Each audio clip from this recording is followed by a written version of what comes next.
Greetings, America. You are listening to the DMZ America Podcast for Americans in America, living in the American part of America for Thursday, July 20th, 2023. I'm Ted Rall, editorial cartoonist, coming to you from the left. And I love that. There was an old radio show, Greetings, Mr. and Mrs. America, and all the ships at sea. I'm editorial cartoonist Scott Stantis, coming to you from the right. So, Scott, how are you doing down there in hot Birmingham, Alabama? It's always hot here. See, we don't complain about this stuff because it's always friggin' hot here. You know what, Ted? Getting hotter. It's fucking summer. So guess what? It's hot. yeah, but getting hotter. Guys, it's getting hotter longer. I think that's maybe the... Well, your old stomping grounds of Arizona, right, are now in their, I believe, fifth or sixth consecutive day in a row where the temperature did not drop at night below 110 degrees. No, at night below 90 degrees or 95 degrees. And it's been over during the day every day. Yes, it has. Now that's hot. I was in my first editorial cartoonist convention was actually in Phoenix, Arizona, and it was not under 110 the entire week of the convention.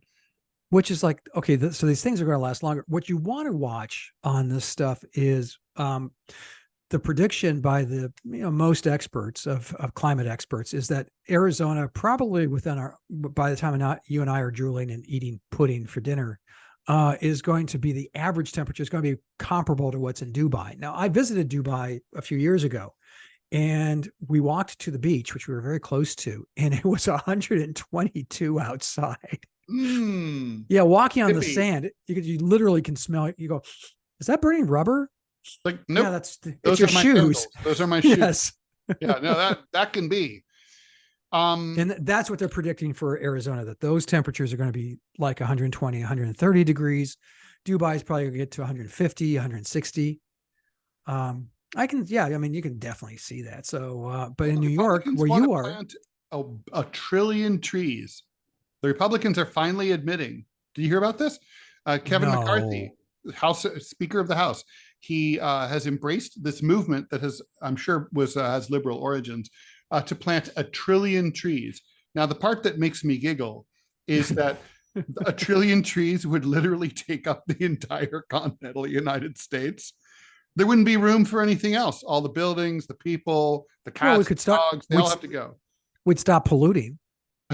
Yeah, that's right. So there's that. That's right. Although the whole country would probably burn up because of droughts, the trees would die, and then dry tinder everywhere.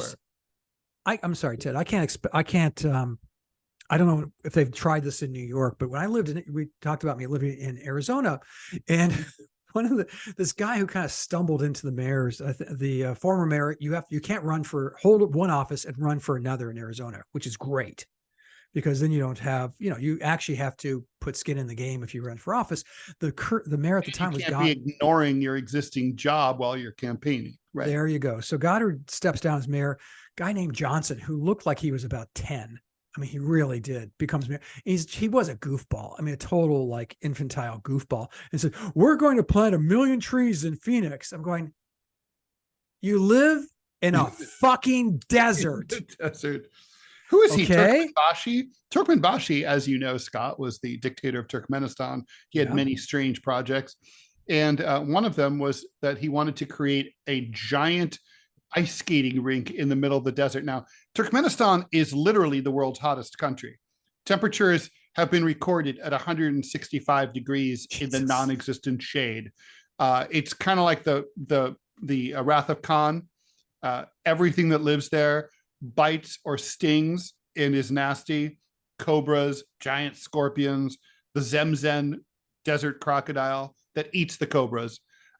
So there's not a single river in the entire country. There's a river that borders the country, but there's no river that goes through the country. There's no water. He wanted to put in, he did try to build some Venice style canals in the capital of Ashgabat, and he did start construction on a giant inland lake in the middle of the desert. He was like, so basically this was all part of draining the Aral Sea, which already is a major catastrophe due to Soviet agronomists and their fuck ups in the 1960s and 70s, draining the Aral Sea. Oh my God, what a fucking nightmare. Anyway, yeah, no, you can't have fucking a million trees in Phoenix.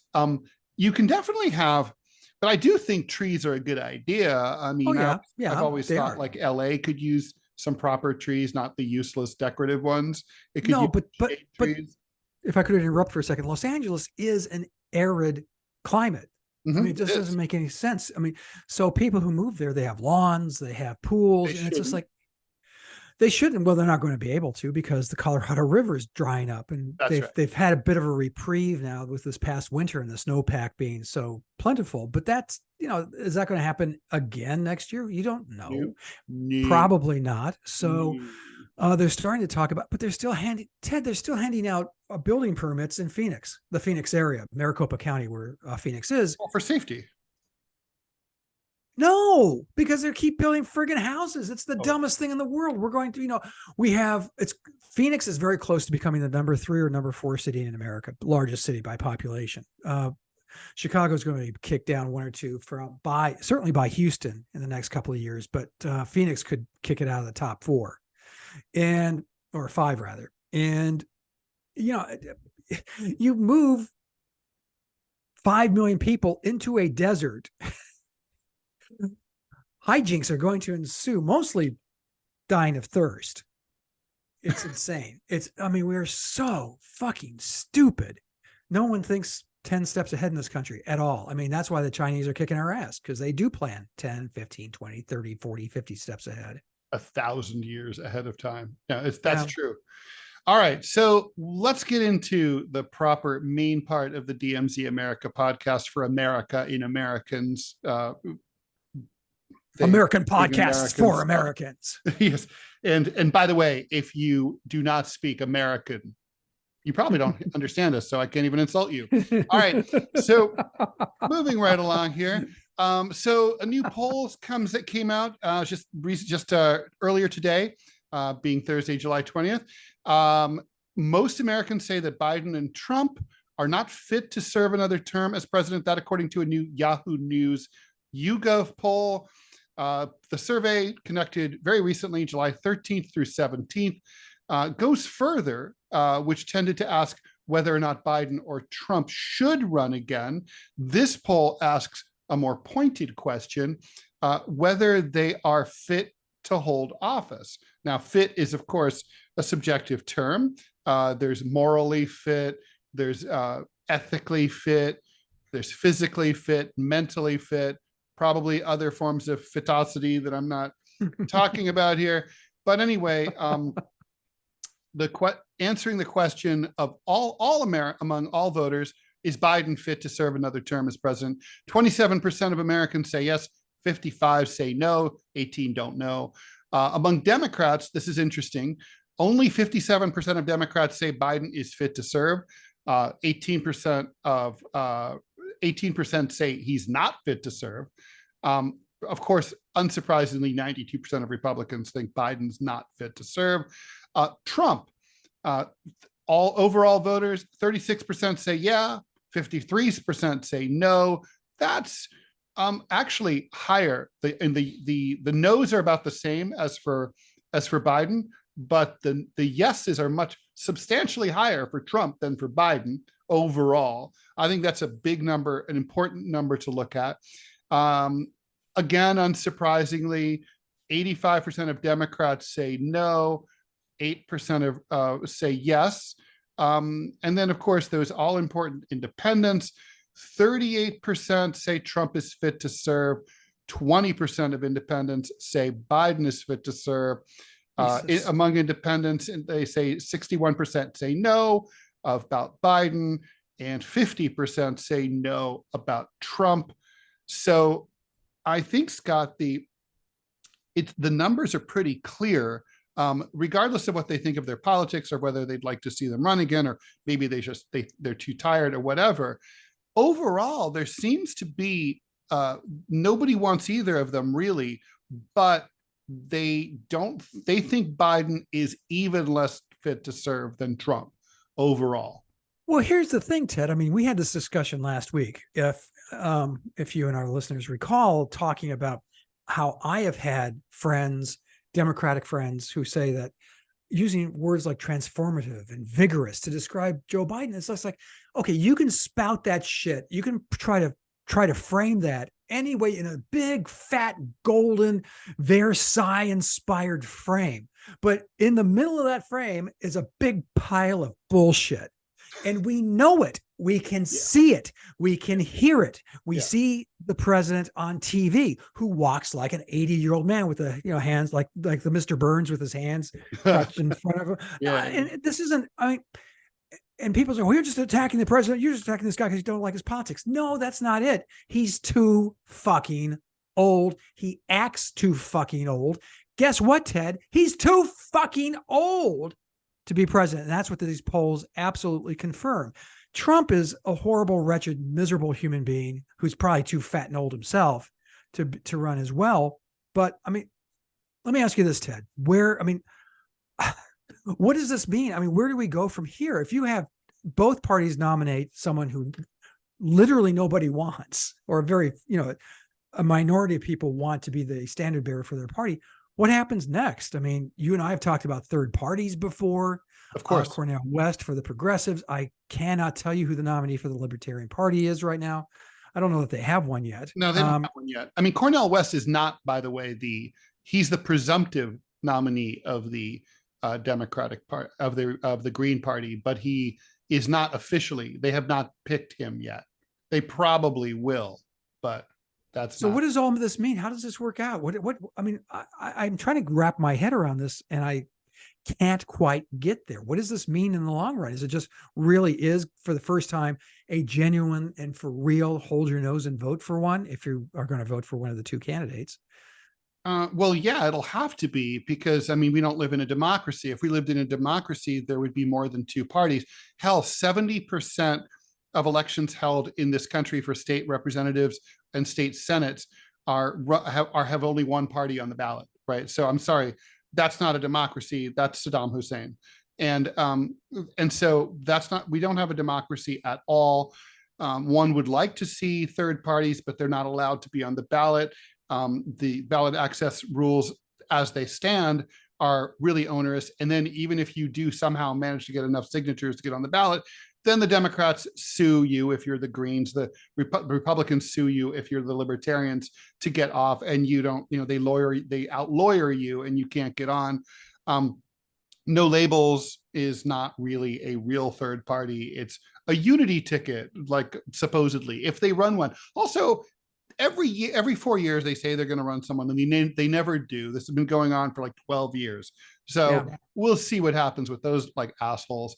I mean, the fact is, like, people always talk about how third parties are spoilers. And I wrote my column about this week, and I wanted to sort of extrapolate upon it because I do think it's an important point. And I also think it's something that we don't think about very often. So in 2021, 2 years ago, Pew did an analysis, and these are always subjective, but I kind of think this kind of makes sense to me. They split, they tried to analyze the different types of Democrats and the different types of Republicans. They said that 6% of voters overall, 12% of Democratic voters, are progressives. So these are the people who supported Bernie and Elizabeth Warren, progressives. And then 10% are what they call outsider left. So these are people who are alienated, don't like the Democratic or Republican parties, also would support Bernie Sanders or like a Ralph Nader. So basically 16% of the electorate are people who basically agree with the Greens, okay? And should vote for the Greens. That's 16% of the overall vote. Then on the right side of the political spectrum, you have the libertarians. 12%, Pew said, are what they call the ambivalent right. Irreligious, young, prefer small government, and are more moderate than Republicans about immigration, abortion, same-sex marriage, and marijuana. These are libertarians, basically. So 12% of the voters should really be voting libertarian. Now, it could be 12% ish, right? But But in the last election, the Libertarians only got 1.2% of the vote, not 12%. Yeah. And in the last election, the Greens only got 0.2% of the vote, not 12%. I mean, sorry, 16%.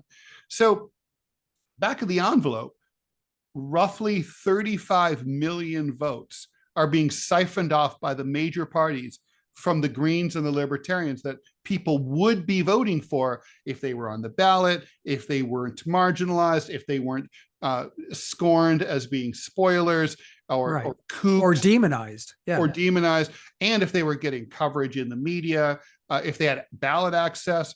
I mean, these are all, I mean, that's a lot of fucking votes that are basically a lot of people. And you wonder like why voter turnout is so low in the US compared to other developed democracies. It's not because Americans are lazy or apathetic or don't care about the system or the future of their country. It's because the policies that they want to see are not on the ballot. So a lot of us just don't vote. And I got to say, I would personally, I will vote for Cornel West, unless someone better comes along. But I certainly, if Cornel West dies, I'm not voting for Biden. So it's not like, he would get my vote. And I think that's it's sophistry when they say, oh, they're sucking away votes from the Greens are sucking votes away from the Democrats. Libertarians are sucking votes away from the Republicans. When you go back and look at Ross Perot, for instance, there's been detailed white papers. He drew equally, really, from both sides of the aisle. He didn't really change the outcome in 1992.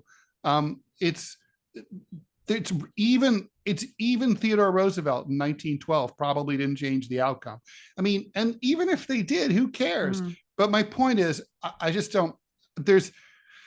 Where do we go from here? Well, to recap, people don't like the Democrats, they don't like the Republicans, they don't like Biden, they don't like Trump. They can't vote Green, they can't vote Libertarian because they're not allowed to, or they are cowed not into doing so. What happens? What happens is we still don't have a democracy. That's what happens. Yeah, I agree. I think that's because, as you said, the third parties are being squashed left and right. If they somehow gin up just enough money and enough petitions, they get on the ballot, but they get stomped. The major parties, whenever they can, just say, oh, the Libertarians want your babies to smoke weed, and the Greens really just want to take away your cars and your guns, and it's hard to, and they don't have the money to come. They've used all their money to get on the ballot, and they don't have a lot left to campaign. That's right. Whereas the other guys do. I mean, you talk about, and you're not the first one, you're not the only one to talk about a Biden surprise. Let's say it happens at the convention where he comes out and says, well, I'm not, I like baloney. And he comes out, or his people come out and say, listen, he's we've reevaluated his health issues. We're going to throw it to the convention. And then the convention will pick, as it did in 1968, it's going to pick, Hubert Humphrey, which was nobody's choice. Although he was a really interesting, on the side note, Humphrey was, progressives today don't really honor him because he lost to Nixon in 68. And he kind of towed the LBJ line. Mm-hmm. But he really was. I mean, in 1948, that's when he gave a speech to the convention, Democratic convention, and made the Southern states march out and form the Dixiecrat Party. Yeah. He was just saying, this is bullshit. We're excluding a large segment of our population who deserve full citizenship. And of course, the Southern people went, oh, no, they don't.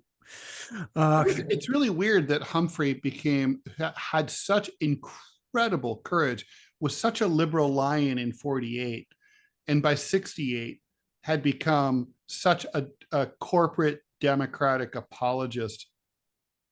He wanted to be the nominee, and he got to be the nominee. And guess what, kids? He damn near won. If Wallace hadn't run as well, we could be talking about a very different America. True. So I don't know where this goes, Ted. I mean, you and I, maybe, I don't know if you ever have, but I've done they both suck cartoons, right? Because a lot of times in my mind, they do. Especially like 2016, they really both suck. They do both suck. So I mean, this time as a cartoonist going to draw that, but as an American, I mean, the voter turnout is going to be low, which means that the batshit crazy, conspiracy loving, QAnon embracing, the same people who now agree with that Trump, if he's reelected, they're going to increase the powers of the executive here in the United States. They're the ones, they still get out and vote, Ted. They go. I mean, what else have they got to do? First of all, they're usually on average about 79 years old. And they're going to vote more now, because last time their vote was depressed because Trump told them not to trust mail-in ballots or drop-off balloting. Which is weird, given that mail-in ballots by a large number are used by Republicans. Yes, so because they're all old. That was an incredibly stupid move, and Trump will not make the same mistake again. He'll make other mistakes, but not that one. Well, so when he becomes president again, boy, hijinks will ensue, huh, Ted? Good times. Yeah, I mean, honestly, it's way out. But if the election were tomorrow, Trump would win, I think. Yeah. Well, I don't know what. Here's the thing: this is the only election in my lifetime where we know both candidates really, really well, because guess what? They've both been president, so we know them. So these numbers, I don't see these numbers moving at all. I mean, no, in fact, there has been no movement at all. I mean, that's the thing. I mean, of course, all these opinions are baked in. We don't need to have a campaign if it's between these two guys. We know what's what. Yeah, just do it. Yeah. Just have the vote. We know pretty much what's going to end up. The polling it does show that Donald Trump is now ahead of Biden. So yeah, it depends. I mean, there are some, I saw one where Trump was ahead by 7. I saw another one where Biden was ahead by 3. I think it's fair to say it depends. I mean, look, I'd say they're pretty neck and neck, but those numbers are bad for Biden because historically Democrats have tended not to win unless they were way ahead of the Republicans ahead of the election. Republicans tend to increase their share of polling vote as the election gets closer. And because they're both known entities, it's not going to gin up any excitement. So, don't vote for the mean orange guy really isn't as clever a campaign slogan as you think. It just isn't. Or or Biden, not as old and decrepit as you say. Yeah, as you might think. No, well, his slogan is dumb. And by the way, sorry, go ahead. No, his slogan is finish the job. Yeah. Dude, you were there for 4 years. I mean, they're both saying that, right? Like Trump is like, oh, this time I will stop the Ukraine war immediately and I will get in there and I will finish the wall this time. Like, dude, what were you doing for 4 years? Like pulling your pud? And then like, what about Biden? Like, finish the job. Who's stopping you? You were there for 4 years. Like, yeah. And you had a Democratic Congress for 2 of them. I just want to add one little, we should move on after this, but there was I just want to sort of echo the poll, the American people, echo what you said a little earlier here. I'm just going to read from this. When Americans who see Biden or Trump as unfit are asked why, serious concerns emerge. Biden's detractors say 20% say he's unfit because he's incompetent. 12% say he's too old. 10% say he's corrupt. 9% doing a bad job. 3% say he's dangerous. So mostly incompetent and too old. Trump's numbers are reversed. 21% say he's unfit because he's dangerous. 17% say he's corrupt. 6% say he's incompetent. 5% say because he did a bad job during his first term. 2% say he's too old. Wow. I mean, I think the age issue with Trump against any other candidate would be an issue. Well, I think it does sort of show that the brief against Biden is not about the numerical age, because Biden's 80, Trump is 77. They're basically the same age. They're both old, and people have a different perception of Biden than they do about Trump. Ironically, Biden's no doubt in better physical condition than Trump, no question. I mean, Trump's overweight. eats terribly. Biden, I think, is a vegetarian. I mean, he bikes. He's a teetotaler, sir, and that's one thing I have a hard Well, time trusting Trump is a someone teetotaler too. Well, to my point, I don't trust a teetotal. I just Yeah, don't. Me neither. But I think the point is that these are super. It is, the perception is there, and Democrats need to campaign with the candidate they have and the perceptions that are out there. They're not going to be able to convince voters that Biden's not too old, even if he's really not too old. That's what people think, whether Democrats like it or not. That's just how it is. Well, it comes back to my earlier point of friends and family members who are Democrats who are saying he's a great president. He is vigorous. He is transformative. He is amazing. And he's none of those things. He's none of them. He's like a coelacanth, hidden, secret, and cool and primitive. Yeah, let's go with that. I've always wanted to make that comparison. I've always wanted to compare something to a coelacanth. And so with that, you're gonna have to tell me. You're gonna have to tell me, because I'm sure many of our listeners, I don't know. Oh, dude, a coelacanth. Yeah, you know what it is. It's that primitive fish that it was believed to be extinct for hundreds of millions of years. And in the 1970s, some dude caught one, and it was like, whoa, it's still here. It turns out it's still around. It's a big ass weird old fish. Come on, you've never heard of a coelacanth? I'm sorry, no. Holy shit, I'm gonna text you one right now. Hold on. Okay. Well, while you're doing that, why don't we wrap this up? Oh, they're fucking awesome. You gotta check this shit out. Looking for a good picture of one. Yeah, here we go. All right, let's see. Here we go. I'll try to describe it as best I can. Here we go. It's coming. It's coming your way. There it is. All right. I don't know if you have it yet. There it is. Oh God, that is cool. Wow, it has like 1, 2, 3, 4, 5, 6 flippers. I mean, it looks like something that you'd find in a rock somewhere and go, wow, that must have been really cool. Become extinct at the end of the Cretaceous period, like Biden, but they were considered transitional between the fish and the tetrapods. Then on December 23rd, 1938, the best Christmas gift ever, the first Latimeria specimen was found off the coast of South Africa, off the Chalumna River. The fish was discovered among the catch of a local fisherman. A Rhodes University ichthyologist confirmed the fish's importance with a famous cable. Most important, preserved skeleton and gills equals fish described. Wow. Yeah. Mm-hmm. There's also a second species, the Indonesian coelacanth from Indonesia, of course. There might be a coelacanth off at some point, like WWE in the left corner. Fish fights. Oh, yeah. Next on Fox. Anyway, they're cool looking fish, and they are. That is a cool looking fish. So okay, you're right. All right, now I know. By the way, the oldest known specimen was 84 years old at the time of its capture in 1960. How do they know that? Did they check its ID, or how does this work? They either check the ID or they cut it in half and count the rings. Or they just look at Instagram and, I don't know. Yeah.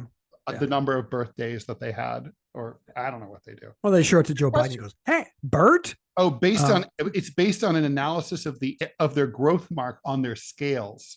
You weren't kidding. They really did count the rings. Maturity around the age of 55. Well, that's like us. Their gestation is 5 years long. They're crazy weird. That can't be an efficient reproductive system. Well, that's maybe why people thought they were extinct. Yeah, I guess. Yeah. All right. Anyway, so on that note. Oh, by the way, did you know that the most recent shared ancestor between terrestrial and marine vertebrates, which is a big deal, is the lungfish? That makes sense. The lungfish is a cool, weird thing. Anyway, all right, so we'll leave coelacanth talk aside. It's making me horny. I don't want to be like Hunter Biden, no coelacanth porn showing up on the floor of the house. I know, my God. So, and with that, we'll move on. All right, we're going to come back and we will talk. What are we talking about next? I forget. Oh, yeah, I remember. Texas, worst state in the union, according to a new study. That'll be a short segment because that's self-evident. Okay, hang tight. Actually, Texas, doesn't suck entirely. Yeah, there's a rave there.